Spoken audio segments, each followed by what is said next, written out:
നമസ്കാരം, റിവ്യൂ മാസ്റ്ററിലേക്ക് എല്ലാവർക്കും സ്വാഗതം. വീഡിയോ കണ്ടന്റ് ഇഷ്ടപ്പെട്ടു കഴിഞ്ഞാൽ സബ്സ്ക്രൈബ് ചെയ്യുന്ന കാര്യം ഒന്ന് പരിഗണനയിൽ എടുക്കുക.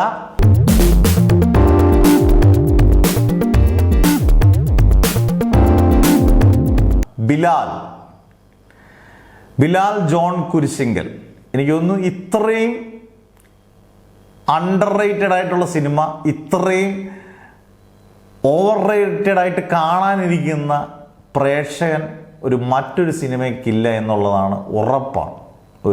നമ്മൾ ഈ സോഷ്യൽ മീഡിയയിലൊക്കെ പോളൊക്കെ എടുക്കുമ്പം ബിലാൽ, എനിക്ക് തോന്നുന്നു 2019 18 അങ്ങാണ്ട് എനിക്ക് തോന്നുന്നു ഇതിൻ്റെ ബിലാൽ തുടങ്ങുന്നു എന്ന് പറഞ്ഞുകൊണ്ട് എൻ്റെ ഒരു മമ്മൂട്ടിയുടെ ഒരു ഫേസൊക്കെ വെച്ചൊരു പോസ്റ്റ് ഇട്ടതിന് ശേഷം എനിക്ക് തോന്നുന്നു ഇപ്പോൾ 5 കൊല്ലം അങ്ങാണ്ടായെന്ന് തോന്നുന്നു.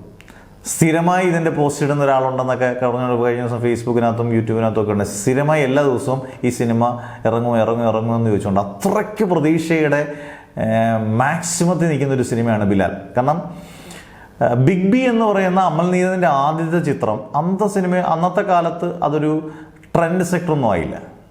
ആ സിനിമ എനിക്ക് തോന്നുന്നു പരാജയമാണ്.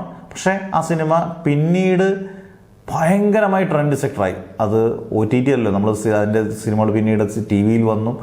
OTT ഒക്കെ ഇപ്പോഴാണ് അത് വന്ന് ട്രെൻഡ് സെക്ടറാണ്. അതിന് മേക്കിങ്ങും രീതികളും എല്ലാം ഗംഭീരമായതോടുകൂടി അതിൻ്റെ രണ്ടാം ഭാഗം വേണമെന്നുള്ള ആൾക്കാരുടെ ഒരു ഇത് കൊണ്ടായിരിക്കും എന്തായാലും പ്രവർത്തകർ, ഇപ്പം അമൽ നീരദായാലും എല്ലാവരും കൂടെ വിചാരിച്ച് ഇതിൻ്റെ രണ്ടാം ഭാഗം ഒരുക്കാൻ തീരുമാനിച്ചു. ഇതെന്തായാലും രണ്ടാം ഭാഗം ഉണ്ടെന്നുള്ള ഉറപ്പാണ്. കാരണം മനോജ് കെ ജയൻ്റെയും നമ്മുടെ ബാലയുടെ ഒക്കെ ഇൻ്റർവ്യൂവിൽ അവർ കൃത്യമായിട്ട് പറയുന്നുണ്ട്, ഈ സിനിമ കോഡിന് മുമ്പേ കൃത്യമായിട്ട് ഇവരുടെ എല്ലാം ഡേറ്റുകളെല്ലാം മേടിച്ച് വെച്ചിരുന്നു. സ്ക്രിപ്റ്റ് എല്ലാം റെഡിയായി ഡേറ്റുകളെല്ലാം മേടിച്ച് വെച്ചിരുന്നു. ഏകദേശം സിനിമ തുടങ്ങുന്നതിൻ്റെ ധാരണകളെല്ലാം കൃത്യമായിട്ടായി. പക്ഷെ പെട്ടെന്ന് ഈ സിനിമ എന്തുകൊണ്ട് നിലച്ചുപോയി എന്നുള്ളതാണ് ചോദ്യം. കാരണം ഈ സിനിമ ഇനി ഉണ്ടോ എന്നുള്ളതൊക്കെയാണ് നമ്മുടെ സംശയങ്ങൾ. അപ്പം എനിക്കറിയാൻ കഴിഞ്ഞ ന്യൂസ് അനുസരിച്ച് ഈ സിനിമ ഉണ്ടെന്ന് തന്നെയാണ് വിശ്വസിക്കുന്നത്. കാരണം ഈ സിനിമ എന്തായാലും, കാരണം ഇത്രയും മാർക്കറ്റ് വാല്യൂ ഈ സിനിമയുടെ OTTയോ സാറ്റലൈറ്റോ കിട്ടുന്ന സിനിമയുടെ ബഡ്ജറ്റ് തന്നെ കാട്ടിൽ കവർ ചെയ്യുന്ന രീതിയിൽ ചിലപ്പം ആ ഇനീഷ്യൽ തന്നെ കിട്ടാനുള്ള സാധ്യതയുണ്ട്. പക്ഷെ ഞാൻ അറിഞ്ഞത് ഇതിൻ്റെ സ്ക്രിപ്റ്റിൽ റീവർക്കിംഗ് നടക്കുന്നുണ്ടെന്നാണ്. കാരണം നേരത്തെ കോഡിന് മുമ്പുള്ള സാഹചര്യമല്ല, ഇപ്പം 2020 സാഹചര്യമല്ല, 2024. പ്രേക്ഷകരുടെ അഭിരുചികൾ ഒരുപാട് മാറി. അതുകൊണ്ട് റീവർക്കിംഗ് നടക്കുന്നുണ്ട് അതിൻ്റെ സ്ക്രിപ്റ്റിങ്ങിൽ മൊത്തം.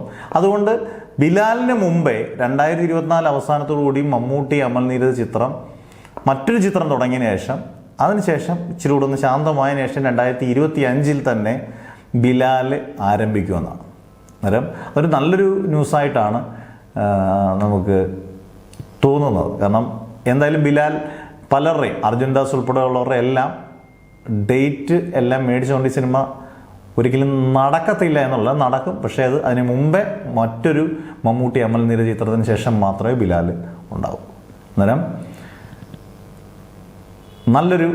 മറ്റൊരു സീക്വൽ അല്ലേ, സീക്വലായിട്ടുള്ളൊരു സിനിമ ബിഗ് ബിക്ക് ശേഷം ബിലാൽ എന്ന് പറയുന്നതിനൊരു ഉത്തരമായി ഒരു വർഷം കൂടെ നമുക്ക് വെയിറ്റ് ചെയ്താൽ മതിയായിരിക്കും മാക്സിമം.